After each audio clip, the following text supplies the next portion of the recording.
Bencana tanah bergerak terjadi di Bandung Barat, tepatnya di Kampung Cigombong, Desa Cibeduk, Kabupaten Bandung Barat, Jawa Barat, pada Kamis 29 Februari 2024. Akibatnya, 10 bangunan, antara lain sekolah, pusat pelayanan masyarakat, dan 8 rumah warga, rusak bahkan sebagian roboh.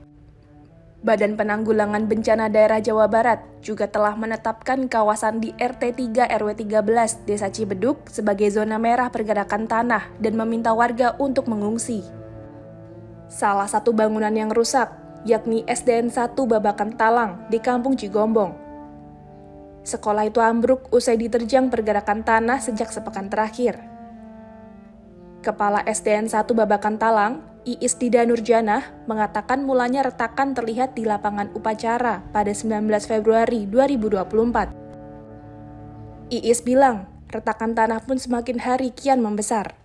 Pas kejadiannya itu tepatnya tanggal 19 Februari 2024. Nah, ketika masuk ke lapang upacara ini udah ada retakan-retakan, terus pas ke kantor juga udah mulai ada retakan-retakan, tapi setiap hari itu ada perubahan memburuk gitu. Sejak retakan pertama hingga hari ke-11, bangunan SD tersebut roboh karena rekahan tanah membelah ruang guru dan meruntuhkan semua ruang kelas.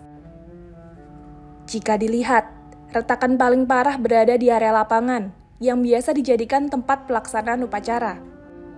Sementara itu, lebar rekahan tanah di halaman sekolah sekitar 5 hingga 10 meter dengan kedalaman 3 meter.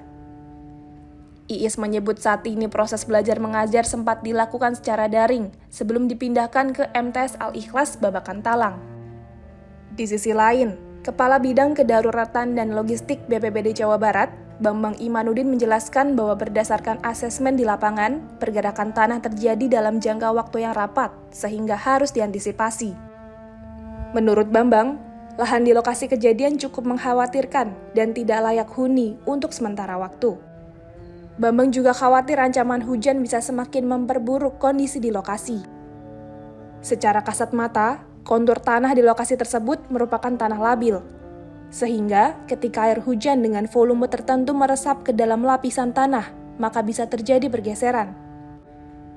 Untuk memastikan kondisi tanah, saat ini BPBD Jawa Barat mendorong adanya kajian geologi oleh Pusat Vulkanologi dan Mitigasi Bencana Geologi untuk menentukan langkah mitigasi yang tepat.